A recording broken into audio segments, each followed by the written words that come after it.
Olá, dando continuidade ao assunto de regimes tributários, hoje vamos falar sobre o Simples Nacional. O Simples Nacional ele está previsto na Lei Complementar número 123 de 2006 e abrange as empresas ME e EPP, ou seja, microempresas e empresas de pequeno porte. A ME é aquela empresa cuja receita bruta seja de até R$360 mil. E a EPP, a empresa de pequeno porte, é a empresa cuja receita bruta esteja entre 360 mil e 4.800.000 reais. Quais os tributos são recolhidos através do Simples Nacional? Imposto de Renda Pessoa Jurídica, IPI, Contribuição Social sobre o Lucro, PIS, COFINS, Contribuição Previdenciária Patronal. Aqui temos um detalhe. Algumas pessoas, eu já ouvi isso de alguns empresários, eles às vezes acreditam que os optantes pelo Simples Nacional não pagam INSS. Eles pagam. Esse INSS é o INSS a parte patronal. O que acontece? Numa empresa que não seja optante pelo Simples Nacional, ou seja, uma empresa do lucro real ou do lucro presumido, o empregador, a empresa, no momento de recolher o seu INSS, ela recolhe o INSS, que é descontado na folha de pagamento dos seus funcionários, e recolhe o INSS, a parte patronal, que gira em torno aí de 20% a 25%, dependendo da atividade da empresa. Nas empresas do Simples Nacional, também ocorre o pagamento dessa contribuição previdenciária patronal, mas inclusa lá no DAS, ou seja, ela não é recolhida sobre o percentual sobre a folha de pagamento, como ocorre nas empresas não optantes. Ela recolhe através da receita bruta. O cálculo é feito em cima da receita bruta da empresa. Aliás, como todos os tributos do Simples Nacional. O seu recolhimento, o seu cálculo se dá sobre a receita bruta. Continuando, o ICMS e o ISS. O recolhimento dos tributos se dá através do DAS, que é o Documento de Arrecadação do Simples Nacional, diferentemente das outras empresas que recolhem os seus tributos federais através do DARF, o ICMS através, no nosso caso aqui no estado de Rondônia, do DARE, e o ISS em guia própria de cada município. Nesse caso aqui, do Simples Nacional, seus impostos eles estão unificados nessa guia de recolhimento de tributos. E a apuração dos tributos ela se dá através do PGDAS, que é o Programa Gerador do Documento de Arrecadação do Simples Nacional. Ou seja, a apuração se dá através de um portal disponível através da Receita Federal, onde o contribuinte tem acesso ou por senha ou através do seu certificado digital, e lá ele vai lançar as suas receitas, vai fazer a segregação dessas receitas e apurar o valor do imposto a pagar. Detalhe, como eu havia dito, nem todos os tributos, no caso das empresas do Simples, são pagos através do DAS. E quais são eles? Os impostos referentes à folha de pagamento. Então, o INSS, a parte que é recolhida dos trabalhadores, que é descontada do salário dos trabalhadores, essa é recolhida à parte numa guia chamada GPS. O FGTS, 8% que incide sobre a folha de pagamento, também é recolhido em guia própria, GRF, e caso a empresa possua funcionários que tenham recolhimento de imposto de renda retido na fonte, também é feito esse recolhimento à parte através de DARF. Todas as empresas podem optar pelo Simples Nacional? Não.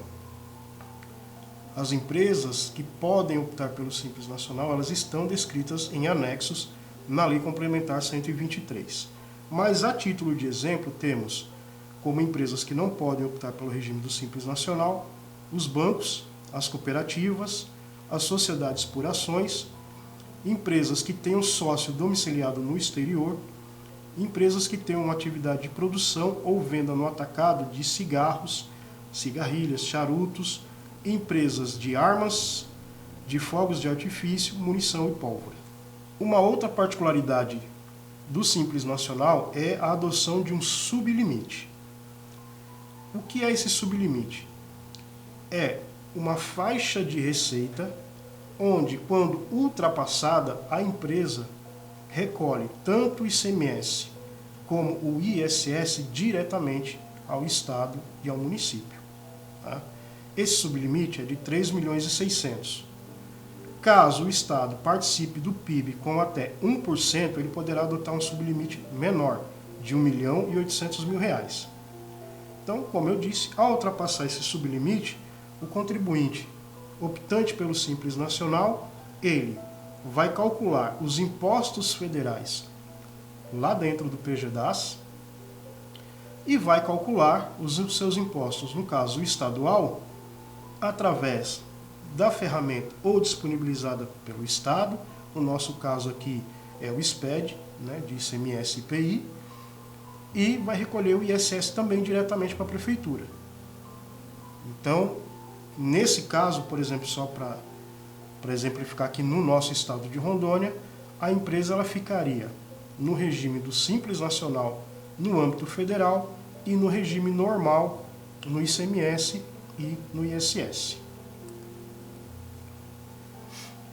Então, um exemplo, uma empresa no ramo de comércio e prestação de serviço que teve um faturamento nos últimos 12 meses de R$ 4.500.000, ultrapassando, portanto, o sublimite de 3.600.000, né? Nesse caso, ela vai informar o faturamento do mês, recolherá o IRPJ, a contribuição social, o PIS, o COFINS e a contribuição previdenciária patronal apurados no PGDAS, vai apurar o ICMS pagando diretamente ao Estado e o ISS diretamente ao município. Uma outra dúvida muito grande entre às vezes os empresários é o Simples Nacional e a substituição tributária na condição, né, tanto de substituto como de substituído do ICMS.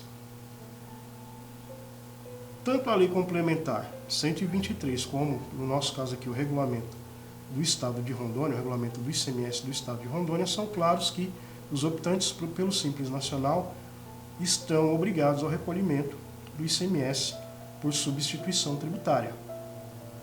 E aí, nesse caso, ele vai recolher o seu ICMS chamado da operação própria dentro do Simples Nacional e vai recolher o ICMS da substituição tributária diretamente ao Estado. Nós já falamos, né, em vídeos anteriores sobre a sistemática da substituição tributária, né? Temos o vídeo inclusive exemplificando a fórmula de cálculo. Então, naquele caso, quando uma empresa ela vende algum produto, ou ela trabalha num ramo de atividade que ela está sujeita à substituição tributária, ela vai recolher especificamente o ICMS da substituição tributária diretamente para o Estado. Como se calcula o Simples Nacional? Bom, primeiramente, é necessário identificar qual anexo de atividade a empresa pertence. O Simples Nacional ele é dividido em 5 anexos. Anexo 1 do comércio, anexo 2 da indústria, anexo 3, serviços como, por exemplo, empresas que ofereçam serviços de instalação, reparos ou de manutenção, agências de viagem e até escritórios de contabilidade. Temos um anexo 4 também de serviços, mais relativos a serviços de limpeza, obras e construção de imóveis. E temos o anexo 5, que também é de serviços, mais voltados a, por exemplo, medicina, engenharia, representação comercial. Como podem ver, nesse slide, temos como exemplo aqui uma empresa do anexo 1, ou seja, uma empresa comercial. Então, já temos identificado qual anexo ela vai seguir, que é o anexo 1, cuja a alíquota menor é de 4% e a alíquota maior é de 19%. Vocês irão perceber que existem faixas de receita para poder determinar qual alíquota a empresa será inserida. Então temos na primeira faixa até R$180 mil, na segunda faixa entre 180 e 360 mil reais, assim por diante até a sexta faixa, que é de R$3.600.000 e 1 centavo até R$4.800.000. Dessa feita, então, a loja aqui, ela tem receita acumulada nos últimos 12 meses de R$320 mil. Portanto, está inserida na segunda faixa de receita com a alíquota de 7,30 e um valor a deduzir da receita de 5.940. Assim, nós vamos encontrar a chamada alíquota efetiva, que é a receita bruta dos 12 meses vezes a alíquota nominal de 7,30 menos a parcela a deduzir, os R$5.940, dividido novamente pela receita bruta dos 12 meses. Feito o cálculo, chegamos à alíquota efetiva de 5,444%. Descoberta a alíquota efetiva, aplicamos a mesma sobre a receita bruta do mês, ou seja, os R$50 mil vezes 5,444%, o que vai nos dar um DAS a recolher no valor de R$2.722. Assim, encerramos a parte sobre o Simples Nacional e aguardo vocês no próximo vídeo.